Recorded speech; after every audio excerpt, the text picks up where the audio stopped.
terima kasih atas partisipasi dari teman-teman semua. Pada siang hari ini, saya diberikan amanah dari program CGP Angkatan Kelima untuk mensosialisasikan dari apa yang sudah saya dapatkan tentang budaya positif di sekolah. Izin share screen ya Bapak Ibu. Ya Bu, silahkan. Oke, sudah terlihat layar saya? Sudah Bu. Sudah. Ya, sudah Bu. Oke, baiklah kita langsung saja ya Bapak Ibu, langsung ke materi. Jadi kita langsung saja siang hari ini saya harus menyampaikan tentang apa itu budaya positif. Sebelumnya perkenalkan saya Linda Septiana, CGP Angkatan 5 Kabupaten Kutai Kartanegara. Dan di CGP ini kami selalu mempunyai salamnya adalah salam dan bahagia. Kenapa salam dan bahagia? Doanya adalah agar kita semua selalu dalam keadaan bahagia. Ketika kita bahagia, maka imun dalam tubuh kita itu akan meningkat dan insya Allah kesehatan juga akan selalu menyertai kita. Amin. Ya Robbal Alamin. Baiklah. Jadi agenda kita pada siang hari ini adalah pembukaan, kemudian saya nanti akan menyampaikan apa saja capaiannya pada siang hari ini, kemudian pemahaman inti, eksplorasi konsep, dan eksplorasi. Baiklah, untuk memulai webinar siang hari ini, kita mulai dengan berdoa menurut agama dan kepercayaan masing-masing. Berdoa dipersilahkan.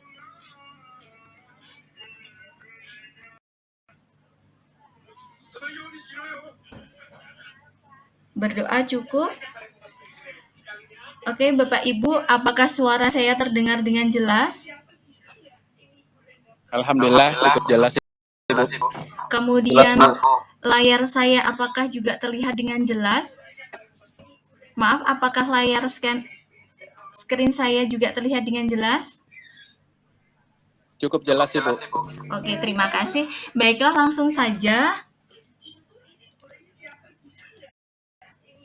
Jadi pada siang hari ini diharapkan kontribusi dari Bapak Ibu sekalian untuk mencapai kompetensi di mana untuk memahami pentingnya kebutuhan belajar dan lingkungan yang bisa memfasilitasi seluruh individu di sekolah agar dapat meningkatkan kompetensinya secara aman dan nyaman. Kemudian yang kedua, menggerakkan komunitas sekolah untuk bersama-sama mengembangkan dan mewujudkan visi sekolah yang berpihak pada murid dan berlandaskan pada nilai-nilai kebajikan universal. Kemudian, adapun capaian umumnya, yang pertama, memahami konsep pendidikan menurut Ki Hajar Dewantara dihubungkan dengan konsep budaya dan lingkungan positif di sekolah yang berpihak pada murid. Kemudian melakukan evaluasi dan refleksi tentang praktik disiplin dalam pendidikan Indonesia secara umum untuk mendapatkan pemahaman baru mengenai konsep disiplin positif untuk menciptakan murid dengan profil pelajar Pancasila dan memahami peran sebagai guru untuk membangun budaya positif dengan menerapkan konsep disiplin positif dalam berinteraksi dengan murid.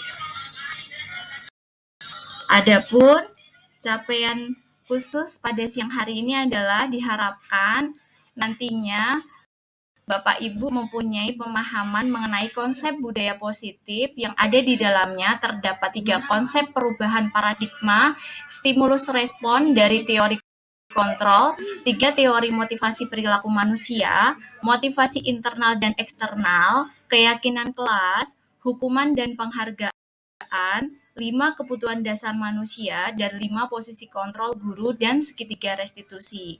Kemudian, menerapkan strategi disiplin positif yang memerdekakan murid untuk menciptakan ekosistem sekolah yang aman dan berpihak pada anak. Selanjutnya, menyusun langkah dan strategi aksi nyata yang efektif untuk mewujudkan kolaborasi dengan seluruh pemangku kepentingan sekolah agar tercipta budaya positif yang dapat mengembangkan karakter murid. Kemudian yang terakhir, bersikap reflektif dan kritis terhadap budaya di sekolah dan senantiasa mengembangkannya sesuai kebutuhan sosial murid. Baiklah Bapak Ibu, sebelum kita memasuki materi, sebelumnya saya memberikan 3 pertanyaan pemantik. Silahkan dijawab di kolom chat. Pertanyaan yang pertama adalah, apakah hukuman itu dapat mendisiplinkan anak? Menurut pengalaman Bapak Ibu ya, jadi kenapa yang siang hari ini yang saya undang adalah wali kelas, guru piket. Karena yang tentunya setiap hari berhubungan langsung dengan kedisiplinan siswa. Untuk itu, silahkan dijawab di kolom chat dari 3 pertanyaan pemantik tersebut.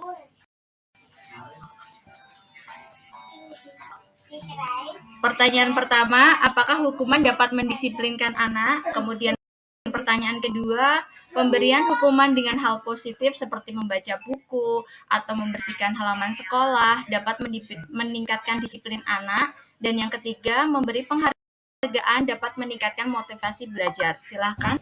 Oke, baiklah Bapak Ibu. Silahkan dijawab dari pertanyaan 3 tadi. Halo Bapak Ibu, apakah masih di room? Masih, Bu. Oh iya. Masih. Silahkan diketik di kolom chat ya. Menurut pengalaman Bapak Ibu, apakah hukuman yang selama ini diberikan, misalnya siswa terlambat kemudian disuruh membersihkan WC begitu, apakah itu cukup efektif membuat siswa itu berikutnya itu tidak melakukan kesalahan yang sama seperti terlambat dan terlambat lagi?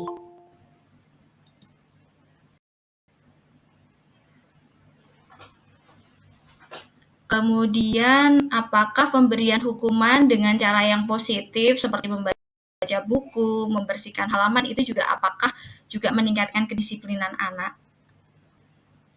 Dan yang ketiga, apakah pemberian penghargaan seperti pujian, kemudian diiming-imingi dengan hadiah itu dapat meningkatkan motivasi belajar anak? Oke, ini sudah ada jawaban dari Pak Nur. Pak Nur mengatakan bahwa sangat setuju dengan 3 pernyataan tersebut. Mungkin dari teman-teman yang lain ada yang mau menanggapi?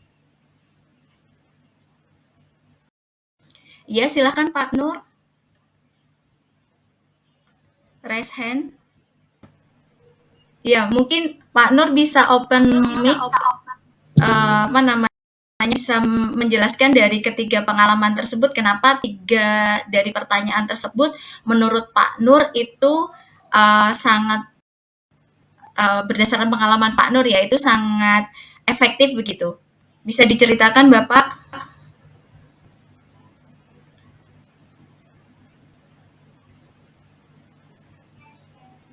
Ya, halo Pak Nur.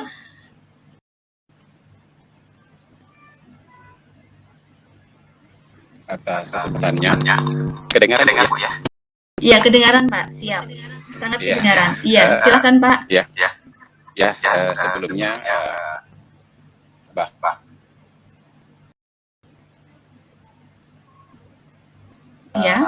Iya. pernyataan tersebut di atas, apakah siswa itu ada pengaruhnya ketika diberi hukuman terhadap kedisiplinan? Ini sangat jelas bahwa namanya sifat manusia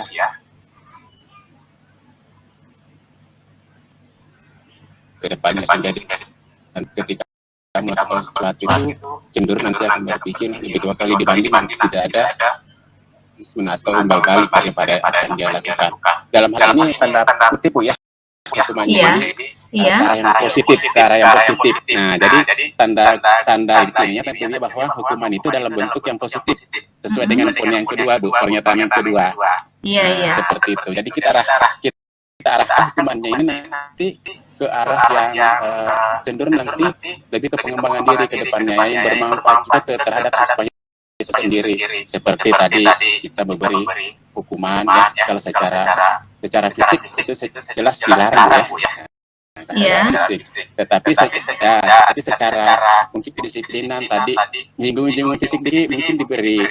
Seperti kalau kami di otomotif itu mungkin dari push up ya Bu ya. Nah, Iya. kalau dari segi pengetahuan tadi kebersihan mungkin membersihkan apa diberi tanggung jawab lah agar dia lebih bertanggung jawab terhadap dirinya sendiri. Tetapi juga bermanfaat buat yang lainnya seperti itu Bu. Iya. Itu. Terima kasih sekali Pak Ya. Nur. Ya, Aplaus sama-sama. untuk Pak Nur. Mungkin teman-teman yang lain mau berpendapat terkait dengan pengalaman pribadi.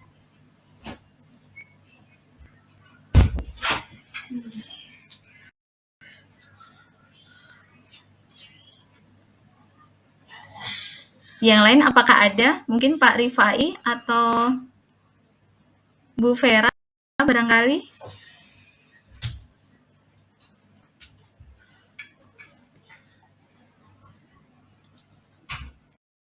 Oke, baiklah, saya anggap pernyataan dari Pak Nur tadi mewakili dari Bapak Ibu yang ada di sini begitu ya, karena yang lain tidak berpendapat.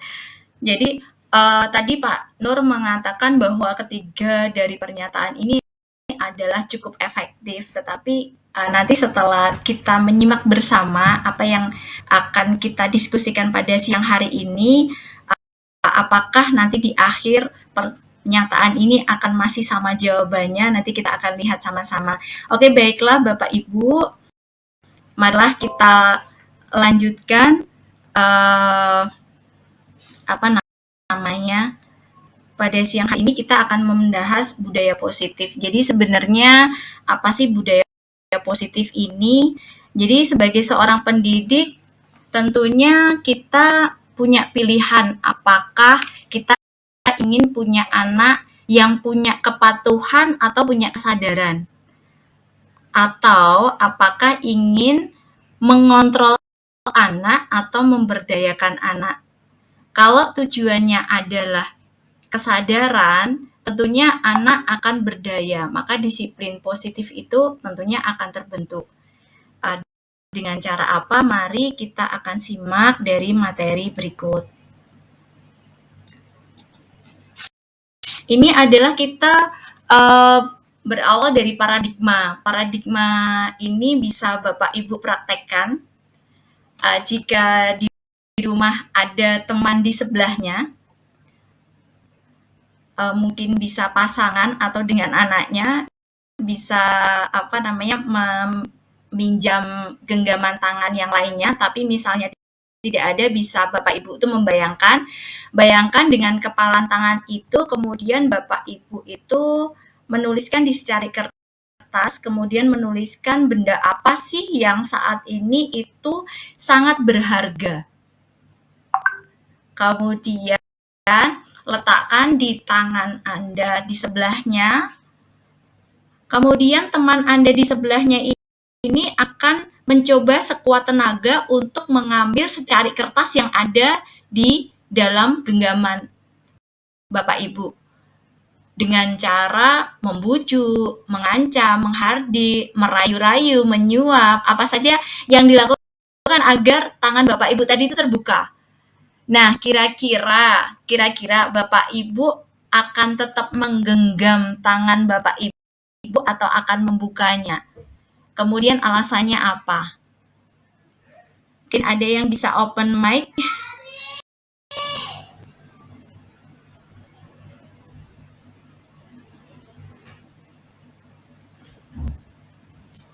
Ya, ada yang bisa open mic untuk merespon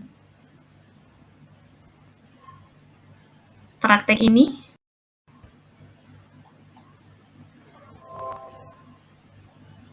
Kalau saya sendiri mohon maaf kebetulan sendiri ya, saya dari rumah sendiri, jadi mohon maaf saya nggak bisa praktekkan langsung. Oh iya. Baiklah, tapi kalau seandainya nih Pak Nur berandai-andai, kira-kira Pak Nur akan membuka atau enggak?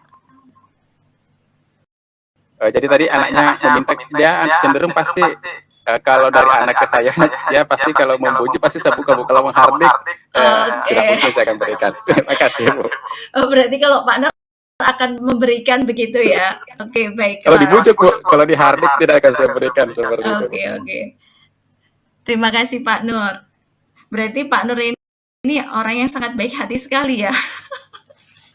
Oke, baiklah. Nah, ini kaitannya dengan perubahan paradigma teori kontrol. Sebelumnya mungkin kita mengenal dengan teori stimulus respon. Nah, di teori kontrol ini, ilusi guru itu lebih mengontrol siswa. Misalnya, guru cenderung memandang bahwa yang menjadi pandangannya itu adalah serba benar. Kemudian ilusi bahwa kritik dan membuat orang merasa bersalah itu dapat menguatkan karakter.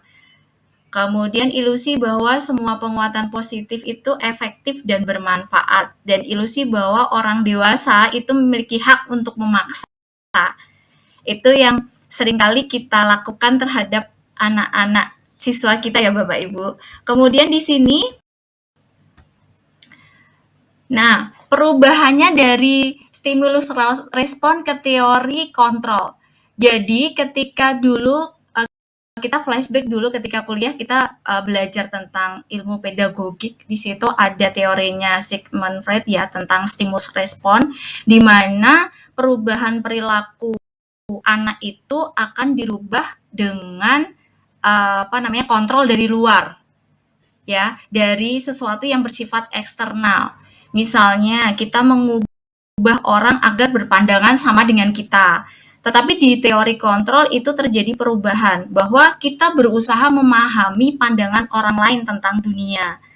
Kemudian kalau menurut teori stimulus respon bahwa perilaku buruk itu terlihat sebagai suatu kesalahan, tetapi di teori kontrol semua perilaku itu pasti punya tujuan.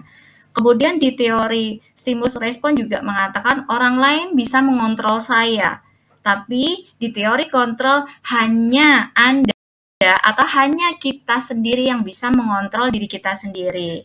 Kemudian di teori stimulus respon kita juga mempelajari bahwa saya bisa mengontrol orang lain loh, tapi di teori kontrol Anda tidak bisa mengontrol orang lain. Kemudian pemaksaan ada pada saat bujukan itu gagal ketika di posisi stimulus respon.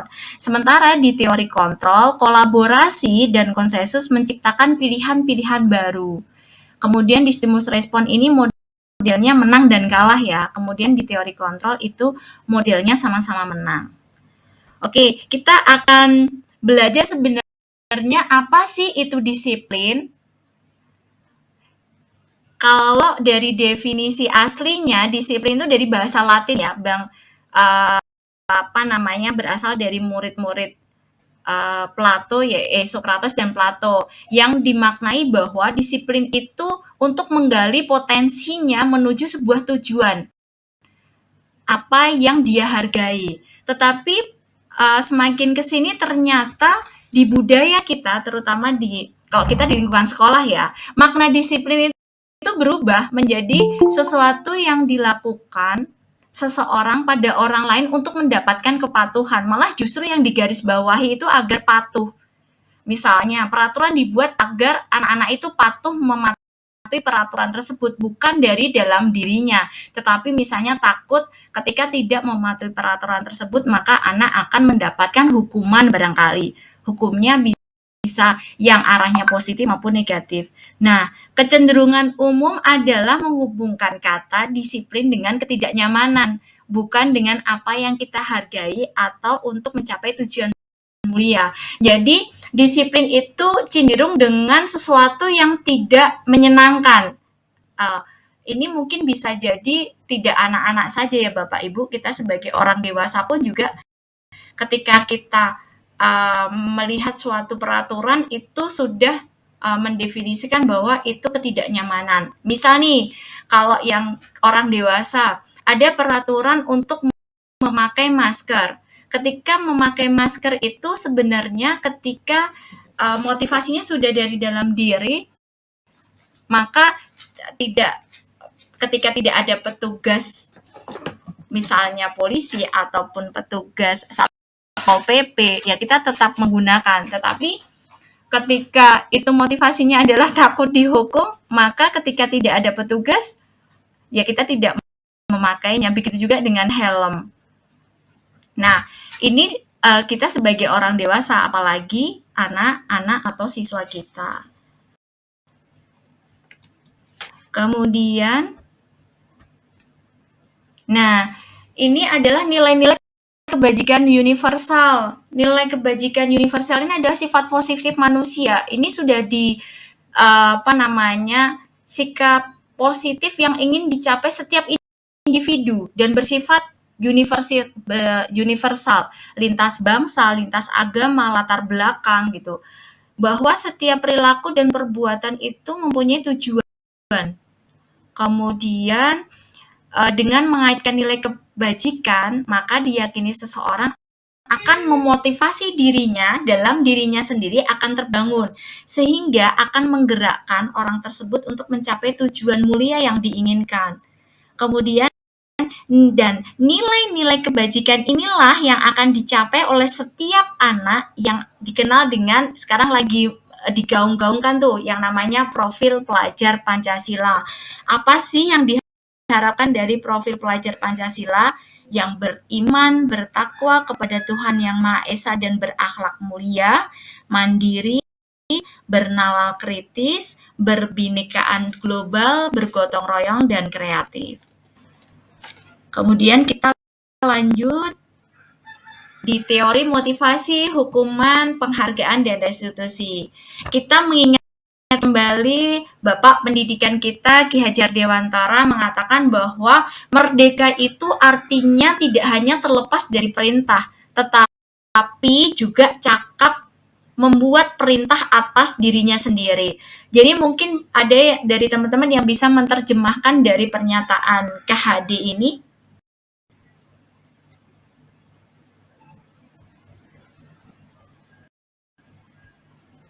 Bapak Ibu ada yang bisa menerjemahkan tentang pemikiran dari KHD bahwa sebenarnya merdeka itu tidak hanya terlepas dari perintah, tetapi juga cakap memerintah dirinya sendiri. Ada yang bisa berkomentar? Oh ya Bu ya, mohon izin Bu. Oke, silakan Pak Nur. Oh ya, benar sekali Bu bahwa ketika merdeka ya mungkin ini tafsiran saya Bu ya, bahwa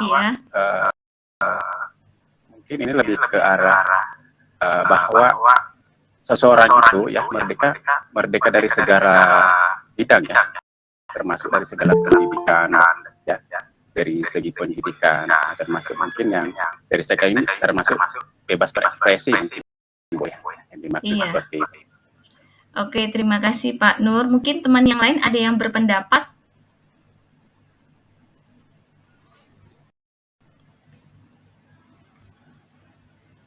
Oke, baiklah. Jadi dari pernyataan Ki Hajar tadi, ternyata merdeka itu tidak hanya terlepas dari perintah, maksudnya dari eksternal ya, tetapi jika seseorang itu sudah mempunyai kepribadian yang matang, maka dia bisa memerintahkan dirinya sendiri untuk berbuat segala sesuatu tindakan untuk mencapai tadi perilaku yang mulia tadi, ketika seseorang sudah bisa memerintahkan dirinya sendiri. Kemudian kita akan bahas selanjutnya adalah restitusi.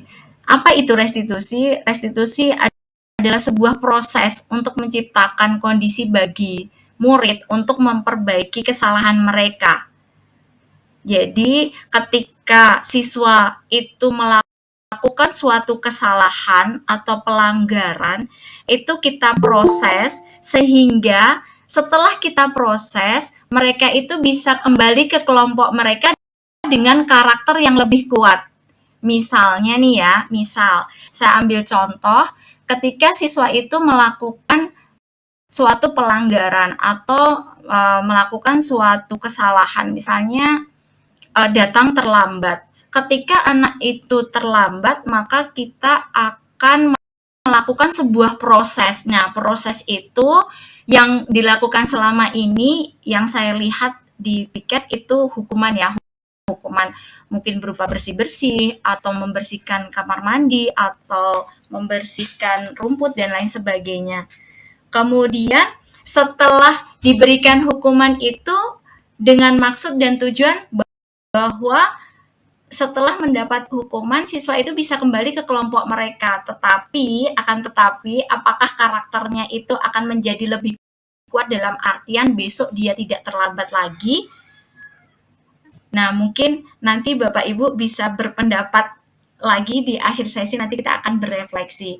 Jadi di restitusi itu juga merupakan proses kolaborasi yang mengajarkan siswa untuk mencari solusi dari masalah mereka sendiri dan membantu murid berpikir tentang orang seperti apa yang ingin menjadi atau tujuan mulianya yang tadi secara universal bahwa setiap manusia itu mempunyai kesepakatan punya sifat-sifat mulia dan bagaimana mereka harus memperlakukan orang lain. Jadi, ciri-ciri restitusi itu bukan menebus kesalahan, tetapi justru belajar dari kesalahan. Jadi ketika siswa berbuat salah itu konsekuensinya bukan dihukum kemudian untuk menebus kesalahannya, tetapi siswa tersebut harus belajar dari kesalahannya. Kemudian dengan memperbaiki hukuman dan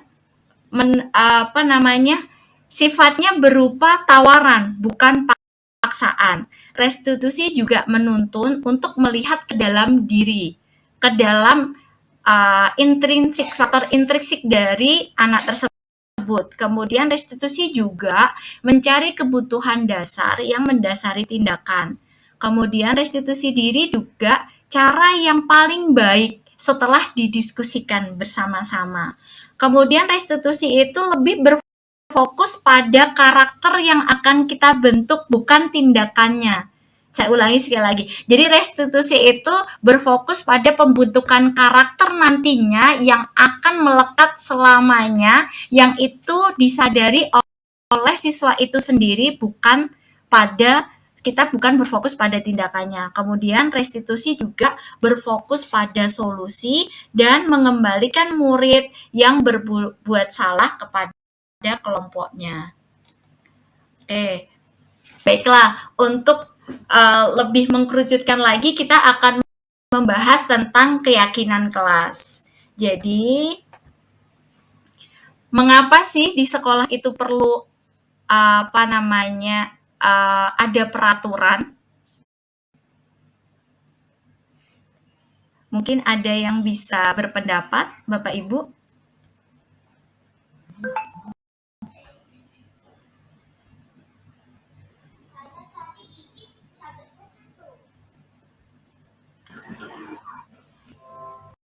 Oke, mengapa di sekolah kita itu harus ada peraturan?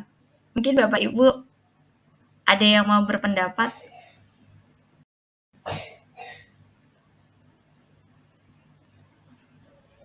Iya, Pak Nur, silakan.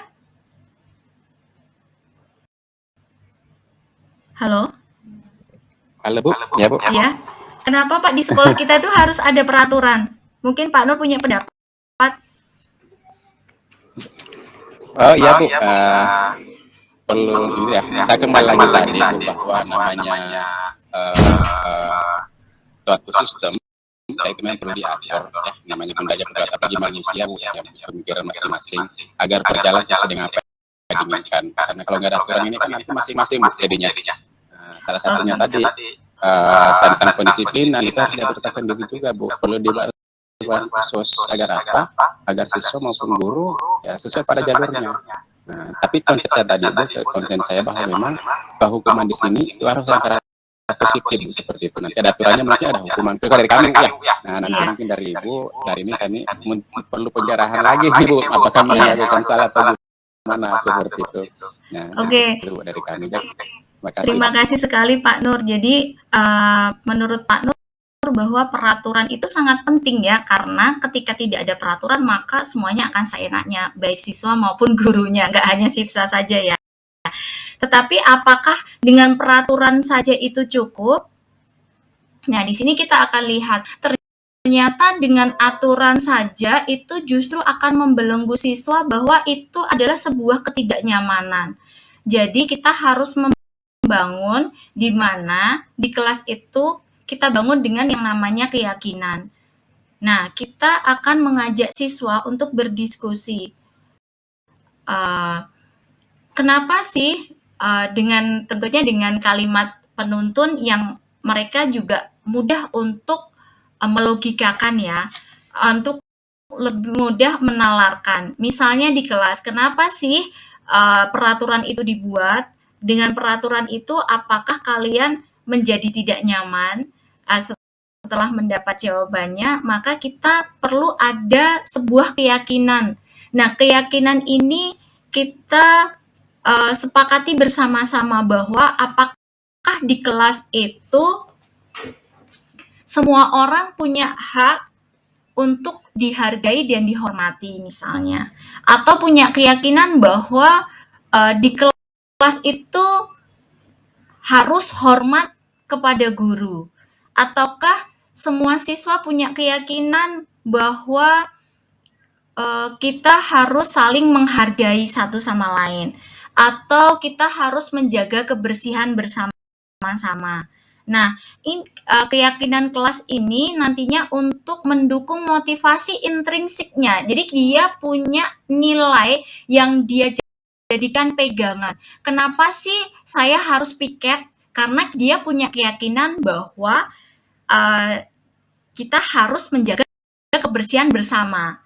Maka motivasi intrinsik siswa tadi dibangun dari keyakinan-keyakinan yang kita buat di dalam kelas.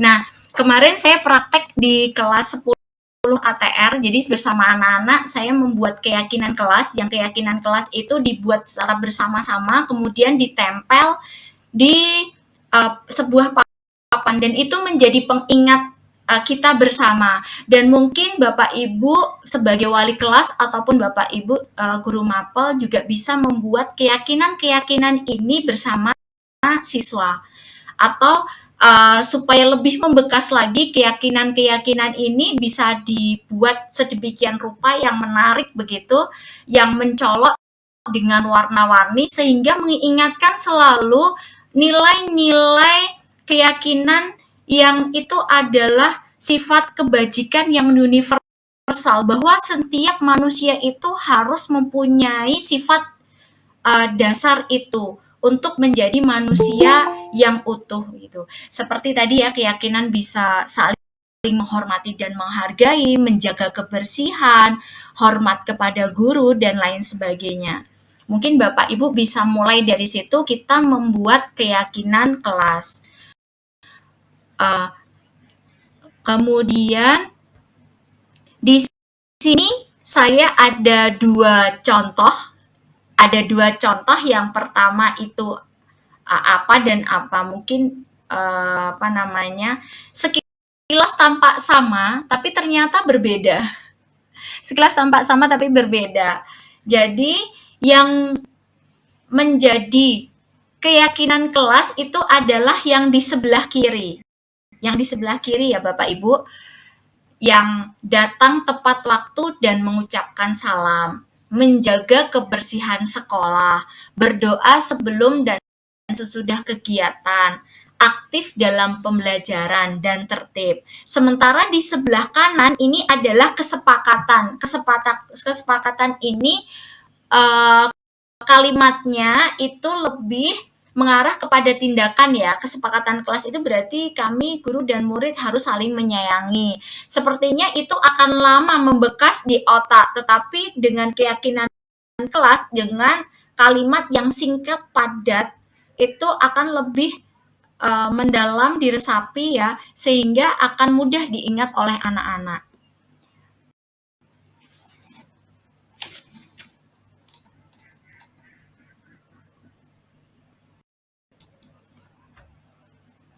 Nah, ini adalah saya punya tabel, yang satu peraturan, yang satu keyakinan.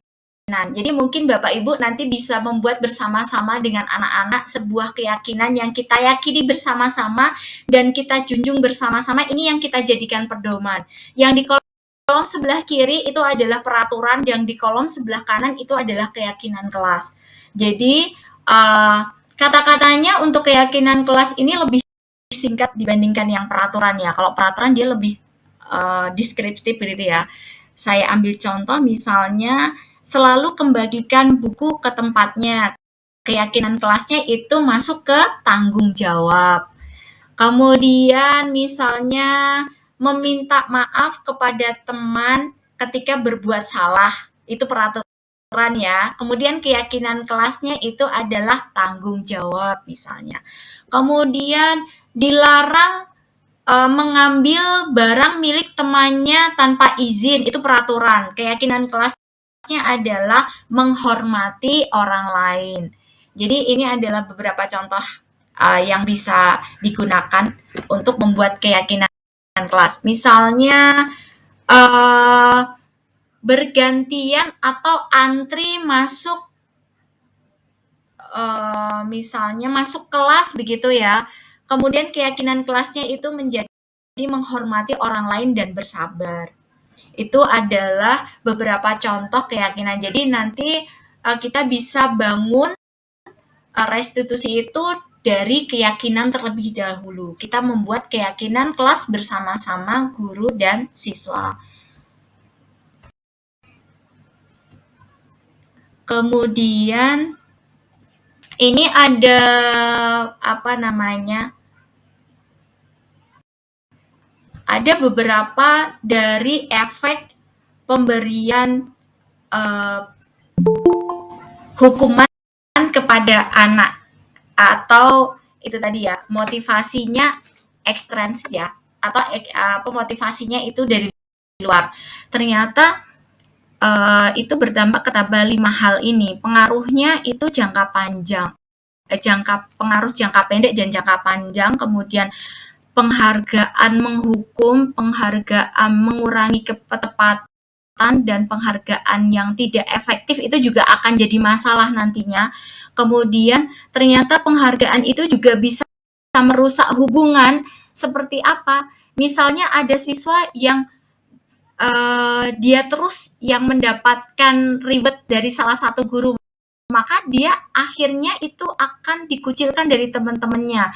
Entah pandangan teman-temannya itu bisa jadi sok pintar lah, apalah begitu ya, karena anak-anak itu seringkali ketika ada yang menonjol di dalam kelas, malah justru itu akan dikucilkan begitu. Kemudian penghargaan juga ternyata menurunkan kualitas, dan penghargaan itu bisa mematikan kreativitas. Justru ketika kita melakukan reward terhadap siswa, jadi siswa ini mentok sampai di situ. Jadi dia tidak mengembangkan kreativitasnya lebih dan lebih lagi. Dan ternyata yang lebih penting, penghargaan itu juga mengurangi motivasi intrinsik atau motivasi dalam diri siswa tersebut. Nah, ini kita berbicara tentang hukuman dan konsekuensi. Kita akan membedakan nih mana yang hukuman dan mana yang konsekuensi. Ini ada 2 contoh Bapak Ibu, di mana ada beberapa kasus yang kasus itu masuk dalam kategori hukuman dan ada kasus yang berupa konsekuensi. Mungkin dari sini nanti kita bisa menyimpulkan bahwa hukuman itu seperti apa dan konsekuensi itu seperti apa. Saya ambil contoh, misalnya lari mengelilingi lapangan basket 2 kali karena terlambat hadir di sekolah. Itu merupakan Bapak Ibu, merupakan hukuman. Tetapi di satu sisi, lari mengelilingi lapangan basket 2 kali karena terlambat 10 menit sebelum pelajaran PJOK itu disebut konsekuensi. Di sini jelas sekali perbedaannya ya Bapak Ibu. Ketika siswa itu diminta lari lapangan basket karena dia terlambat hadir, maka itu hukuman. Tapi ketika dia lari mengelilingi lapangan basket karena terlambat pelajaran PJOK, itu adalah sebuah konsekuensi karena dia terlambat pelajaran olahraga. Sementara yang di atas dia harus lari mengelilingi lapangan karena dia terlambat sekolah. Tidak hubungannya itu tidak berbanding lurus ya ketika hukuman, tapi ketika konsekuensi, ketika kamu terlambat olahraga, maka hukumannya dengan olahraga juga, begitu. Mungkin bisa dipahami ya Bapak Ibu. Kemudian kemudian yang berikutnya, siswa diminta push up. Ya, siswa diminta push up 15 kali karena tidak menggunakan masker di sekolah, itu merupakan hukuman. Tetapi siswa membersihkan tumpahan air di atas meja tulis karena tersenggol pada saat belajar, itu adalah konsekuensi. Kenapa disebut konsekuensi? Karena dia yang menumpahkan air, maka konsekuensinya dia harus membersihkan tumpahan air tersebut. Begitu ya Bapak Ibu. Tapi tadi yang di atas, ketika siswa itu disuruh push up, sementara karena dia tidak menggunakan masker, itu kan tidak ada hubungan dari perilaku sebelumnya ya. Sementara di konsekuensi ini dia punya hubungan dengan perilaku sebelumnya yang dia perbuat. Sampai di sini jelas Bapak Ibu apa itu bedanya hukuman dan konsekuensi? Jelas, Ibu. Oke, kita akan lanjutkan. Ini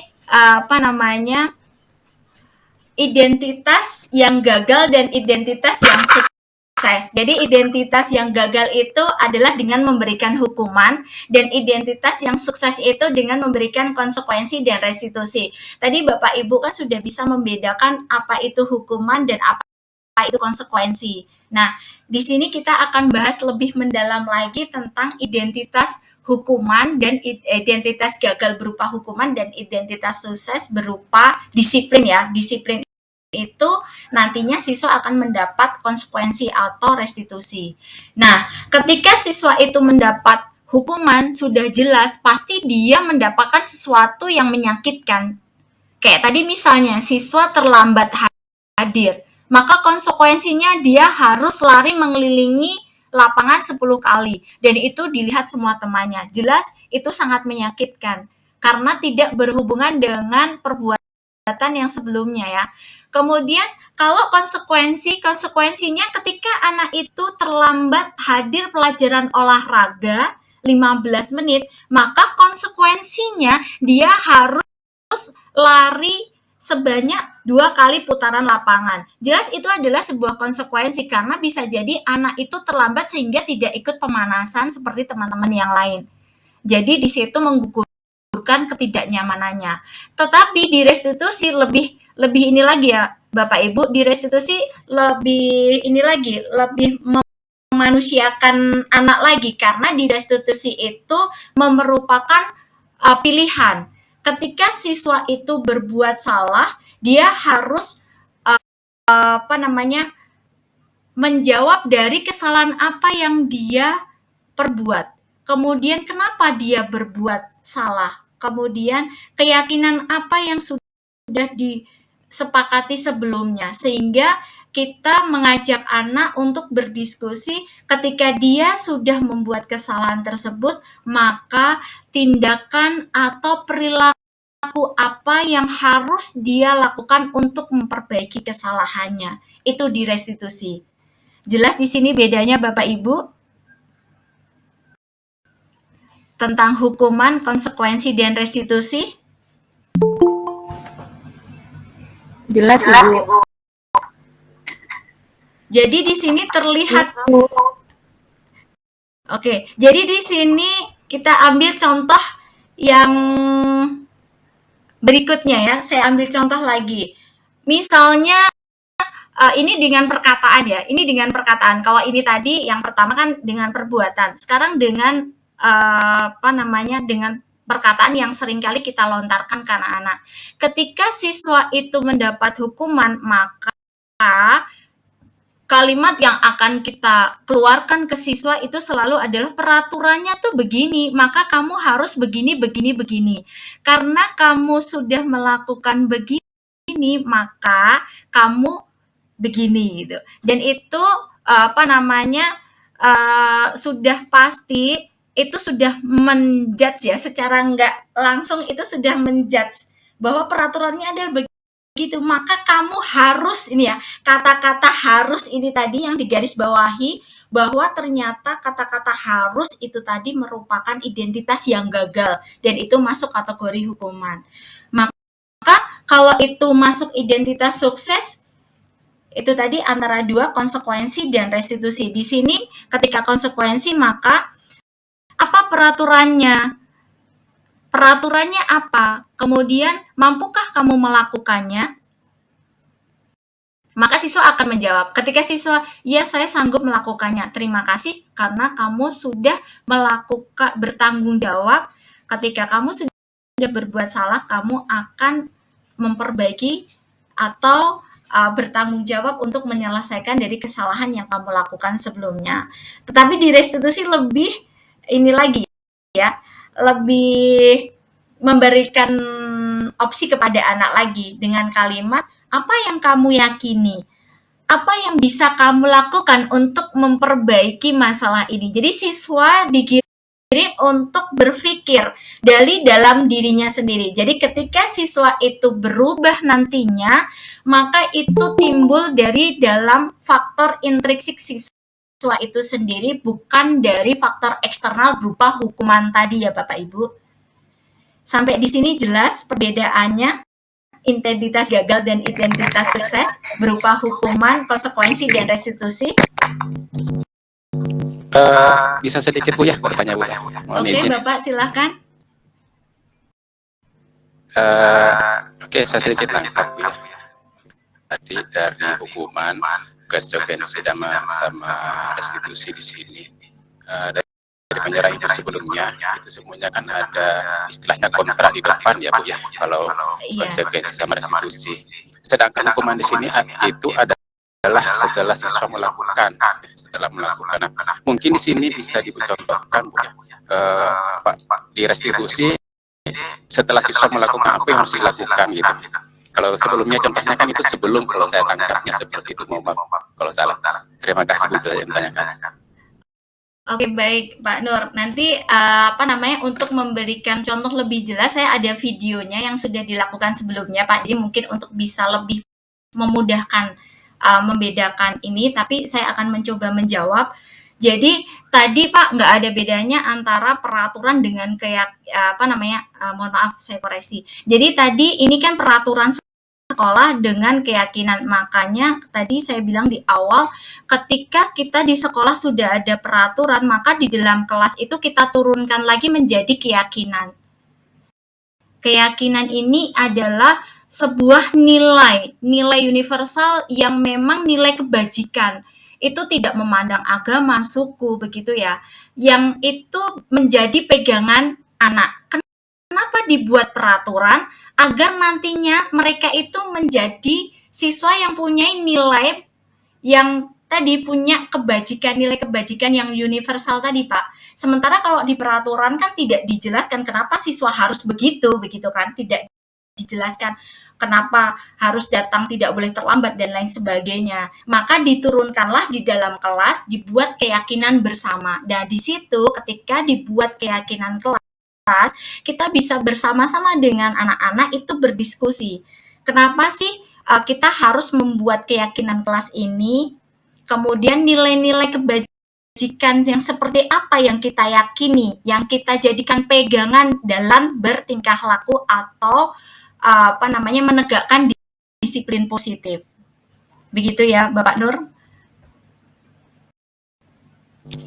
Oh ya Bu, saya tangkap. Mungkin di videonya nanti bisa lebih jelas. Sekiranya nanti ada pertanyaan selanjutnya, mohon izin bertanya saja. Terima kasih. Oh iya, oke.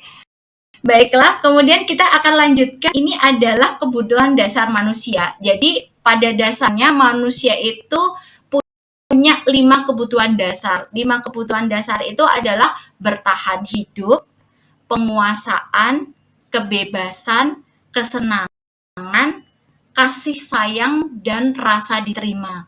Apa hubungannya? Ini adalah yang mendasari perilaku, yang mendasari perilaku baik ini yang konteksnya yang kita bicarakan adalah siswa ya.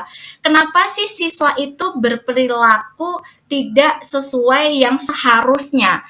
Karena setiap manusia itu punya kebutuhan 5 ini. Misal nih, ada satu siswa yang dia sudah kita beritahukan, kita ingatkan, kemudian sudah dihukum juga sudah, dia terlambat tapi mengulangi dan mengulanginya lagi, bisa jadi dia itu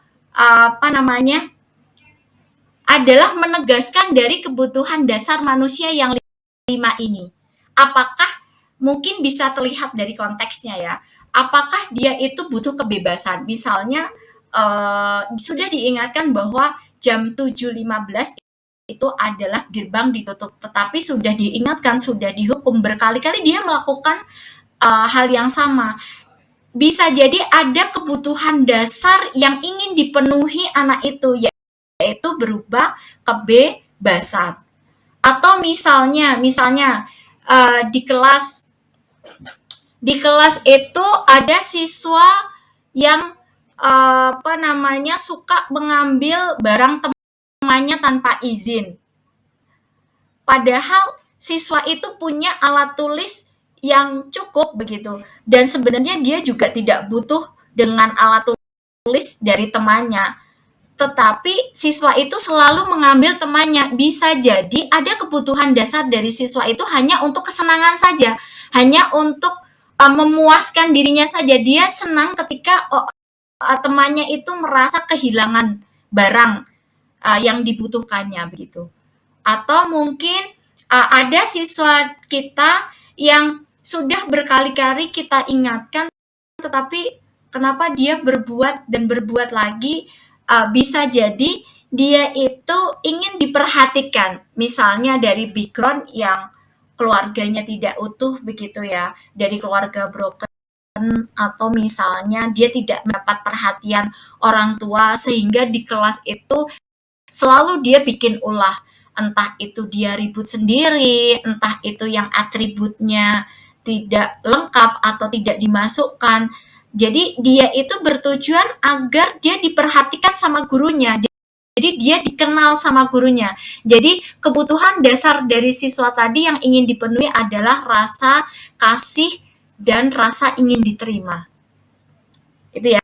Itu mungkin bisa jadi dari perilaku siswa-siswa kita yang dimunculkan dalam kesehariannya. Nah, kita akan berbicara dengan 5 posisi kontrol. Nah, ini diharapkan nantinya kita berada di posisi mana. Kita akan bahas terlebih dahulu 5 posisi kontrol itu apa saja. Setelah itu kita akan berefleksi ya, selama ini yang kita lakukan itu kita di posisi mana. Baiklah, saya akan menampilkan 5 posisi kontrol. Nah, 5 motivasi kontrol itu Bapak Ibu, termasuk saya pribadi di sini, ini adalah sebagai penghukum. Kita lihat yang di warna merah ya Bapak Ibu. 5 posisi kontrolnya sebagai penghukum, kemudian pembuat merasa bersalah, kemudian kita sebagai teman, sebagai pemantau, dan yang terakhir adalah sebagai manajer. Nah, ini adalah 5 tahapan yang sebenarnya tidak ada yang benar, tidak ada yang salah. Ini adalah kondisi idealnya. Jadi ketika kita di posisi penghukum dan pembuat merasa bersalah, maka kita itu berada di sini, di identitas yang gagal, karena nanti bisa merubah siswa itu kontrolnya dari luar. Ya, kontrolnya dari eksternal siswa tersebut.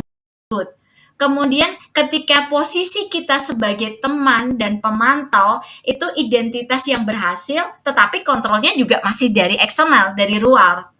Kemudian ketika kita sudah dalam posisi manajer, ini benar-benar posisi di mana itu sudah ideal sekali ya Bapak Ibu, dan untuk bisa menjadi posisi manajer ini memang kita butuh proses begitu ya,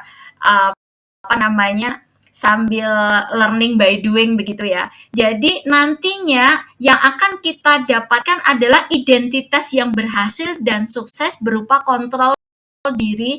Jadi ketika siswa itu berbuat baik, itu sudah merupakan bentuk menghargai diri sendiri. Jadi faktor intrinsiknya yang motivasinya itu sudah dari dalam diri sendiri, bukan karena orang lain.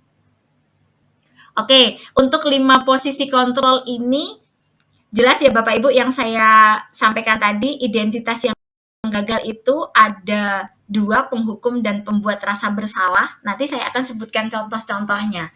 Kemudian identitas yang berhasil tetapi kontrolnya masih dari luar, motivasinya masih dari luar, itu posisi sebagai teman dan pemantau. Tetapi ketika Bapak Ibu itu sudah di posisi kontrol manager, maka itu bisa membuat identitas berhasil atau sukses, kontrol diri siswa itu sudah dari dalam diri siswa itu sendiri atau faktor intrinsik dari siswa itu sendiri. Oke, kita akan kupas satu persatu. Kita akan langsung dengan pernyataan yang sering keluar gitu ya. Yang sering kita lontarkan ke siswa. Kita mulai dulu dari identitas posisi sebagai penghukum. Nah, menghukum itu ditandai dengan sambil kita berefleksi ya Bapak Ibu, apakah kita itu selama ini seperti itu. Jadi posisi penghukum itu guru berbuat menghardik, kemudian menunjuk-nunjuk, menyakiti, menyindir, kemudian dengan nada yang tinggi, dengan mata yang melotot, itu di posisi menghukum. Oke, saya ulang sekali lagi ya Bapak Ibu, kita sambil berintrospeksi sama diri kita sendiri, selama ini kita di posisi mana begitu ya. Saya ulangi, posisi penghukum itu lebih banyak menghardik, kemudian menunjuk-nunjuk, menyakiti, menyindir dengan nada yang tinggi, kemudian mata yang melotot, itu di posisi penghukum. Perbuatannya seringkali ditunjukkan dengan seperti itu. Kemudian posisi pembuat merasa bersalah. Kita sering berceramah dan mengatakan seharusnya ibu terus terang kecewa dan sebagainya dan lain sebagainya. Saya ulangi sekali lagi. Jadi membuat orang merasa bersalah itu kita berceramah panjang lebar, kemudian ujung-ujungnya kita mengeluarkan kata-kata seharusnya kamu itu begini gitu ya. Kemudian ada pernyataan ibu sangat kecewa dengan sikap kamu, ibu sangat kecewa dengan perilaku kamu gitu. Itu pembuat merasa bersalah. Kemudian kita beralih ke identitas berhasil tetapi yang kontrolnya masih dari luar. Ini posisi sebagai teman. Nah, kalau posisi sebagai teman itu membuatkan alasan-alasan untuk muridnya agar posisi muridnya ini dalam posisi aman. Ya, jadi dia sangat dekat dengan muridnya, jadi memposisikan dirinya itu sebagai teman dengan siswa muridnya dan seringkali membuatkan alasan-alasan untuk muridnya agar tidak mendapatkan hukuman. Kemudian posisi kontrol sebagai pemantau itu menghitung dan mengukur berapa kali kamu melakukan kesalahan, kemudian ketika kamu membuat kesalahan itu konsekuensinya harus bagaimana, itu di posisi pemantau. Nah, di identitas berhasil atau identitas sukses di pernyataan di posisi kontrol manager itu dengan cara mengajukan pertanyaan-pertanyaan. Pertanyaan-pertanyaannya apa saja nanti kita akan pelajari lebih mendalam lagi di berikut ini ya. Kita akan balik lagi di posisi menghukum. Nah, ketika di posisi menghukum tadi, tindakannya itu dengan menghardik, kemudian menunjuk dengan suara keras, menyakiti, menyindir gitu ya. Dan perkataannya itu saya ambil contoh misalnya, kalau kamu tidak melakukannya, awas ya, rasakan ya. Maka hasil yang akan keluar adalah anak itu akan memberontak atau menyalahkan orang lain atau malah justru berbohong, sekali-kali berbohong gitu. Kemudian di posisi pembuat merasa bersalah itu mengeluarkan kata-kata kamu seharusnya sudah tahu. Ibu lelah sekali mengatakannya. Ibu stres, ibu sudah capek, ibu sudah lelah begitu ya. Itu adalah kalimat-kalimat yang seringkali kita lontarkan. Ini adalah posisi kontrol pembuat rasa bersalah. Kemudian efeknya murid itu lebih menyembunyikan atau menyangkal atau bahkan berbohong. Kemudian ini ketika posisinya sebagai teman, kontrol teman. Maka ayolah lakukan ini untuk ibu, nadanya datar begitu. Kemudian akrab dengan siswa. Masa kamu tidak tahu? Ingat tidak, ibu pernah bantu apa begitu ya. Jadi hasilnya adalah siswa menjadi ketergantungan ketika dia berbuat salah, maka dia bergantung dengan guru tersebut begitu. Kemudian di posisi pemantau itu kita akan mengingatkan tentang peraturan. Apa peraturannya? Kemudian siswa itu akan menyesuaikan diri bila diawasi, dengan catatan ya, bila diawasi. Sementara di posisi control manager, apa yang kita yakini, apa yang bisa kau kerjakan untuk memperbaiki masalah ini, itu akan menguatkan pribadi siswa tersebut. Jadi nantinya itu akan muncul dari dalam diri siswa tersebut. Jadi Bapak Ibu, kita merenung sejenak ya. Semenit, barang semenit, 2 menit. Jadi selama ini kita seringkali ada di posisi mana? Apakah di posisi penghukum, pembuat orang merasa bersalah, sebagai teman, sebagai pemantau, atau sebagai manajer?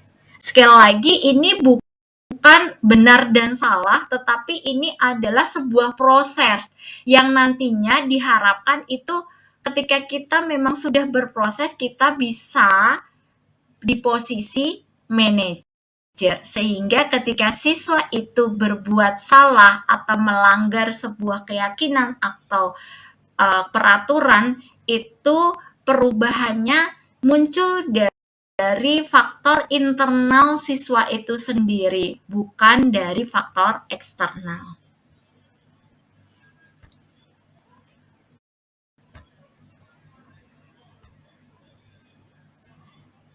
Nah, ini adalah pernyataan-pernyataan beberapa contoh begitu ya. Kemudian dari pernyataan tersebut itu keluar dari posisi apa gitu ya. Saya kecewa sekali dengan kamu. Ini muncul dari pembuat rasa bersalah. Kemudian kamu tidak pernah melakukannya. Itu di posisi penghukum. Kemudian ayolah lakukan ini demi ibu misalnya. Ayolah lakukan ini demi bapak misalnya. Kemudian sebagai pemantau, apakah kamu mau mendapatkan stiker bintang hari ini? Ini sebagai pemantau ya. Motivasinya masih dari luar begitu. Kemudian sebagai manajer itu bagaimana kamu bisa menyelesaikan masalah ini. Sementara yang di penghukum, kamu selalu, ini ya kata-kata yang digaris bawahi ya Bapak Ibu.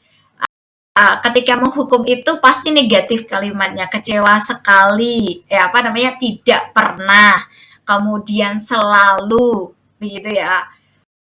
Kalau sebagai teman itu lakukan ini demi bapak atau demi ibu begitu ya. Kemudian sebagai pemantau itu motivasinya masih dari luar, ingin mendapatkan reward atau pujian begitu.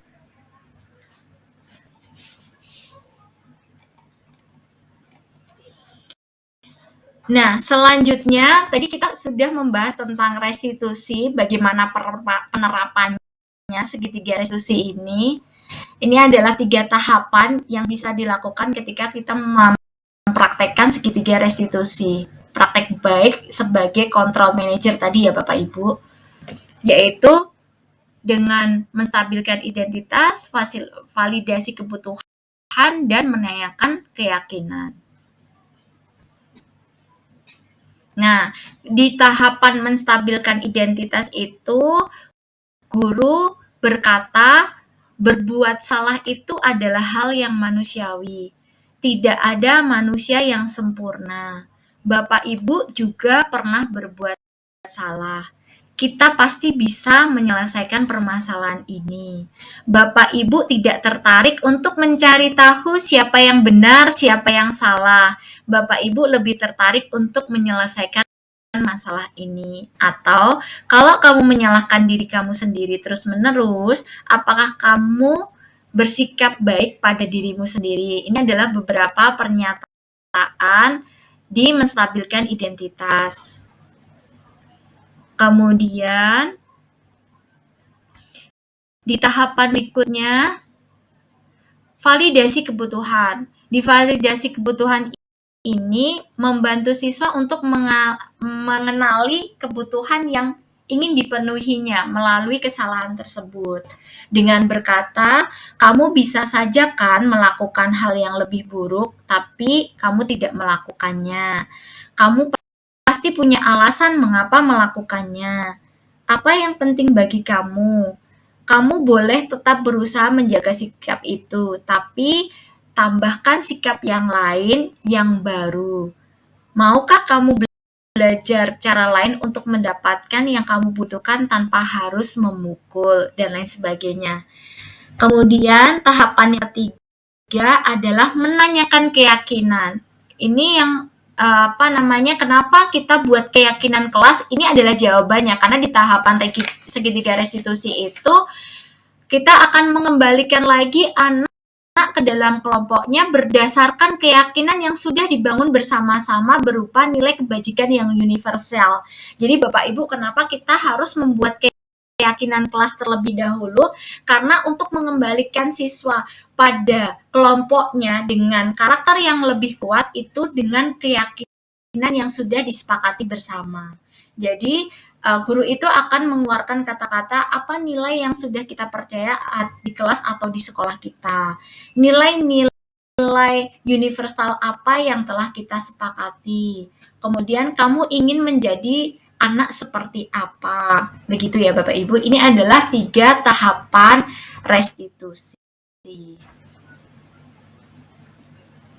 Kemudian mungkin selama ini kita sudah mungkin ada pengalaman setelah nanti melihat videonya, mungkin ada pengalaman yang sudah dilakukan seperti itu juga, tapi ternyata kok balik lagi ya siswa melakukan kesalahannya lagi. Kita akan simak video kaitannya dengan praktek segitiga restitusi ya Bapak Ibu.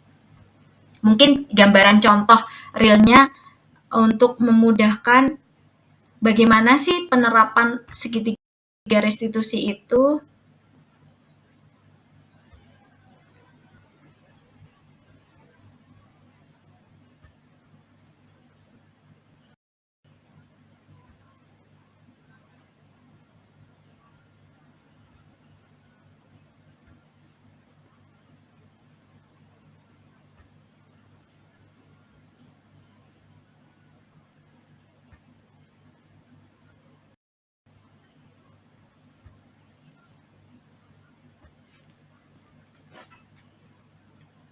Sebentar.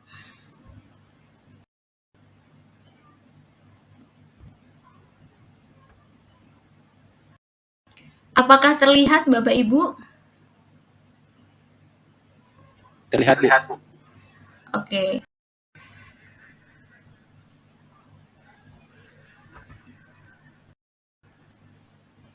Wabarakatuh. Salam dan bahagia.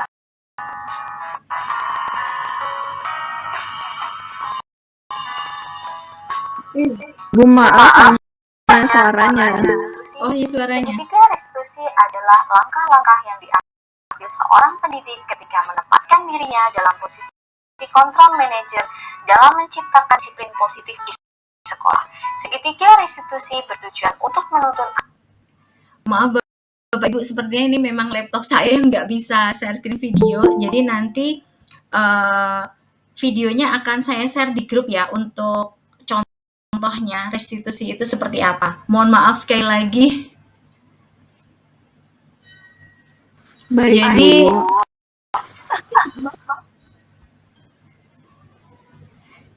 ya Bapak Ibu, untuk budaya positif saya rasa itu yang bisa saya sampaikan. Mungkin ada pertanyaan atau mungkin ada apa yang mau disampaikan, saya persilahkan.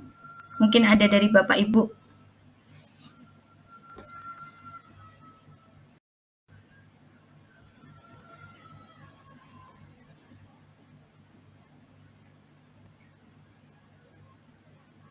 Ada barangkali?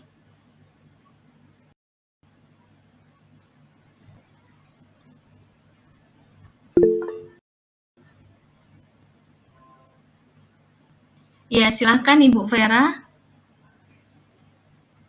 Ya, Ibu, terima kasih kesempatannya. Assalamualaikum warahmatullahi wabarakatuh. Waalaikumsalam warahmatullahi. Iya, Bu, terima kasih atas diizinkan bergabung di dalam agenda ini. Terima kasih banyak, Bu, atas pemaparan materinya. Ini adalah kegalauan yang saya alami selama saya menjadi wali kelas. Ya, terutama pada tahun ajaran ini, karena saya juga sempat cerita ke Bu Linda ya. Saat ini posisi saya masih di penghukum dan juga teman, seperti itu. Dengan adanya materi yang seperti ini, saya akan mencoba memperbaiki diri saya agar saya bisa menjadi manajer untuk anak-anak, agar mereka bisa menunjukkan sisi baiknya mereka lagi di sekolah, seperti itu, Bu. Iya, ya mungkin itu saja yang Iya, terima kasih sekali Bu Vera. Terima kasih banyak. Iya. Ini sangat berguna bagi saya yang saya belum ada banyak pengalaman, Bu, apalagi sebagai wali kelas ya. Kebetulan yang ini tahun kedua saya menjadi wali kelas. Jadi memang banyak harus belajar lagi seperti itu. Jadi saya benar-benar apresiasi, terima kasih Bu materinya. Iya, terima kasih kembali Itu saja Bu Vera. dari saya. Iya. Iya, Bu, sama-sama. Itu saja, Bu. Terima kasih. Assalamualaikum warahmatullahi wabarakatuh. Waalaikumsalam warahmatullahi wabarakatuh. Terima kasih kembali Bu Vera. Sama saya juga masih dalam taraf belajar begitu. Jadi kita sama-sama ya Bapak Ibu untuk menuju. Jadi tadi seperti di awal saya menyampaikan bahwa tidak ada yang salah dan tidak ada yang benar. Ini adalah sebuah proses di mana idealnya adalah harusnya kita berada di posisi control manager. Nah, kaitannya dengan Bu Vera tadi, ada baiknya sesegera mungkin kita buat keyakinan kelas. Jadi kita bersama-sama membuat keyakinan dan keyakinan itu dituliskan anak-anak, kemudian ditempel di tembok dengan penampilan yang menarik, warna-warni, dan itu akan mengingatkan anak tentang nilai-nilai kebajikan universal yang kita yakini bersama. Mungkin yang lain Bapak Ibu, terima kasih. Iya, yang lain Bapak Ibu ada?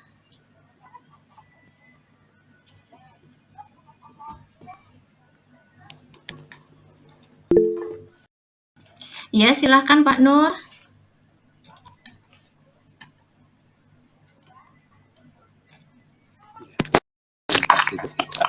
Kesempatannya sama seperti Bu Vera tadi ya, bahwa kami juga di sini masih perlu proses belajar terus ya. Dan posisinya juga mungkin sama dengan Bu Vera ya. Tetapi yang saya tanyakan Bu ya, yang bisa tanyakan, apakah salah kita kiranya memposisikan ada kalanya kita di saat tadi dari sekian opsi tadi ya, mungkin ada saatnya kalanya kita mungkin bisa posisi sebagai teman, ya. Mungkin posisinya sebagai penghukum ya. Tadi ada 3 pihak yang bisa menjadi manajer. Jadi tidak murni harus seperti manajer terus ya, seperti itu posisinya, Bu. Iya, Bapak. Iya, jadi yang seperti saya sampaikan tadi bahwa ini tidak ada yang salah dan tidak ada yang benar, Bapak. Jadi ini adalah posisi ideal di mana ketika kita melakukan ini tadi ya saya sampaikan yang 5 posisi sebentar. Jadi ketika kita berada di posisi menghukum, maka konsekuensinya yang akan kita dapatkan ya, ketika kita di posisi penghukum maka yang akan kita dapatkan itu adalah hasilnya adalah kedisiplinan siswa yang kontrolnya itu masih dari luar, Bapak. Di situ saja intinya. Jadi nanti perilaku akhirnya dan itu biasanya tidak akan membekas lama. Kemudian ketika kita memosisikan sebagai teman, iya, itu juga tidak salah, Bapak. Itu adalah proses ya, tahapan begitu. Ada kalanya kita sebagai penghukum, ada kalanya sebagai teman. Ya memang kadang kita harus memang up and down begitu ya. Tapi tidak serta-merta kita memposisikan diri kita sebagai teman terus-menerus karena nantinya identitas yang akan terbentuk itu adalah kontrolnya masih dari luar. Anak itu akan tergantung dengan kita terus begitu, Pak.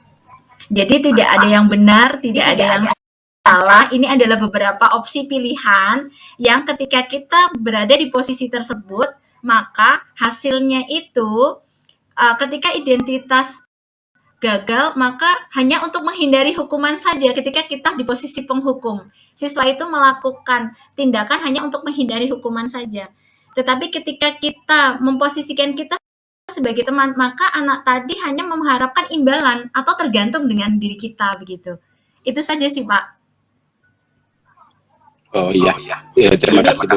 Iya, jadi tidak ada yang benar, tidak ada yang salah, Pak Nur. Intinya goalnya nanti Bu, anak itu dia nanti intinya apa yang dilakukan itu dengan kesalahannya sendiri.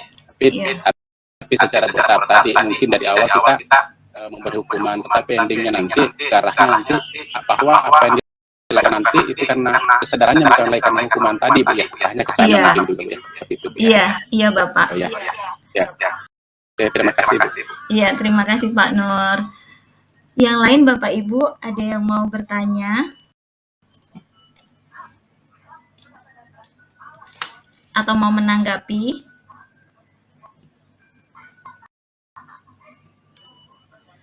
Oke, Bapak Ibu, sebelumnya mohon maaf karena berhubung pertemuan siang hari ini kita virtual, makanya untuk snacknya saya gantikan, nanti bisa mengambil voucher di koperasi sekolah ya, bisa es krim atau bisa makanan yang lain senilai Rp20.000 per orang bagi Bapak Ibu yang hadir di ruang virtual pada siang hari ini. Terima kasih Bu. Jadi di ruang virtual ini ada 16 orang, akan saya catat, ada Pak Alex, kemudian ada Bu Andri, ada Pak Rifai, ada Bu Diah Novita, ada Bu En, kemudian ada Bu Evita, ada Pak Nur yang luar biasa sekali dari tadi aktif. Terima kasih banyak Bapak atas bantuan dan Pak Nur, kemudian ada Bu Munawaroh,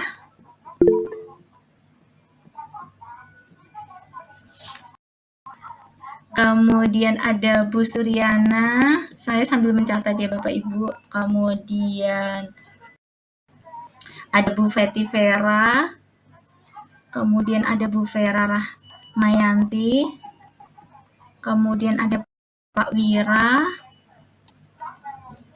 Ya, jadi ada 16 orang, nanti ada voucher 20.000 bisa hari Senin ke ini ya, di koperasi sekolah. Kalau misalnya kalau misalnya nggak diambil barang begitu, diambil uang boleh silahkan. Mohon maaf ya Bapak Ibu, tidak bisa lebih dari itu. Oke, terima kasih banyak sebelumnya. Iya, sama-sama. Kemudian sebelum saya akhiri, boleh kita foto bersama. Bisa di-on-kan kameranya. Sebentar. Bisa di-on-kan kameranya sebentar. Ya. Baik, terima kasih.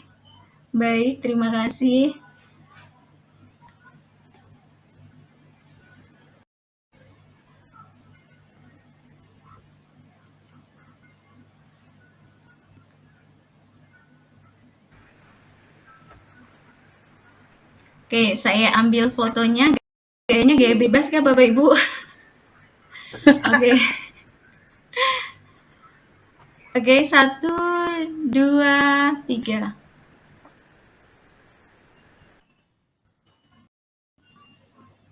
Sebentar.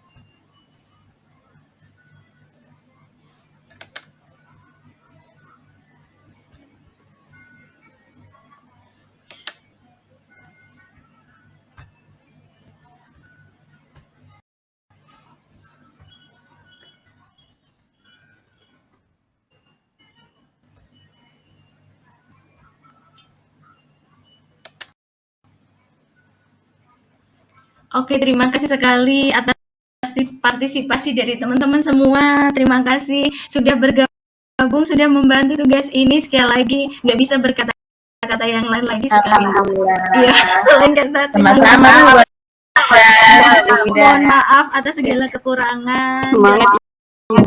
Iya, mohon maaf tidak bermaksud mengajari. Ini adalah sama-sama saya juga belajar. Terima kasih. Sekian dari saya. Assalamualaikum. Assalamualaikum warahmatullahi Saya kalau mau ngomong suara saya masih timbul tenggelam.